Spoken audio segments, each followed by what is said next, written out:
Well, howdy there, Internet people. It's Beau again.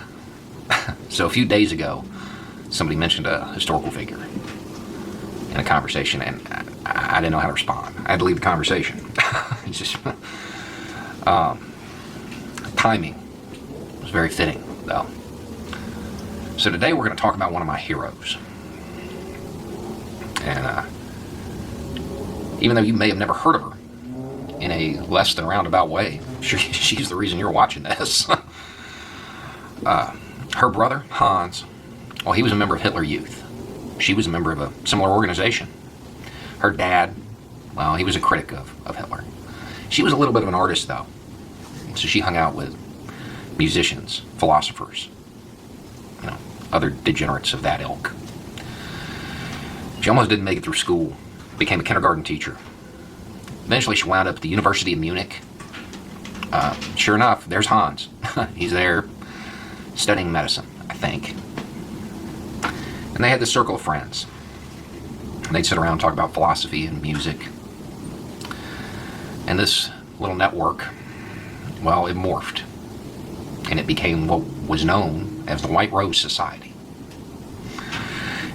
And they started writing leaflets and encouraging passive resistance to the Nazi regime. They framed their arguments in these leaflets. They framed them biblically and philosophically, making sure that they could reach everybody. After the 6th flyer, they got caught. As they were walking her to the guillotine, her last words were, "How can we expect righteousness to prevail when there's hardly anybody willing to give himself up individually to a righteous cause? It's such a fine, sunny day, and I have to go. But what does my death matter if through us thousands of people are awakened and stirred to action?" She was 21 when she was executed. That execution took place today, February 22nd, 76 years ago. So what did she teach us, though? What can we learn from her life and what she did? This entire series of videos. First, that new information, exposure to new ideas can and should change the way you think. That there is a difference between legality and morality. Rule 303. If you've got the means, you've got the responsibility. She left a historical mark that even in a sea of brown shirts, there can be white roses. She taught us the importance of meeting people where they're at in life's journey.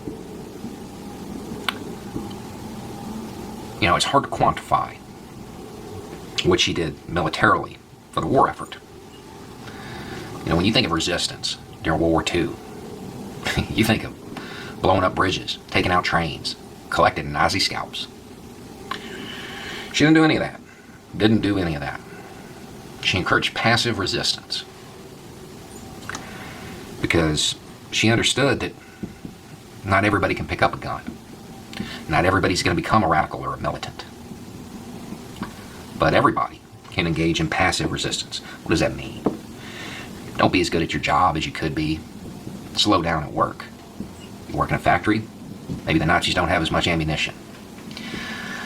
Maybe that family of Jews gets away. She taught us a whole lot. 21. When she was executed, even the Nazi guards commented on the bravery she displayed. During her trial, her entire defense consisted of one statement. Somebody, after all, had to make a start. What we wrote and said is also believed by others. They just don't dare express themselves as we did. Sophie had way more than just a thought. Y'all have a good night.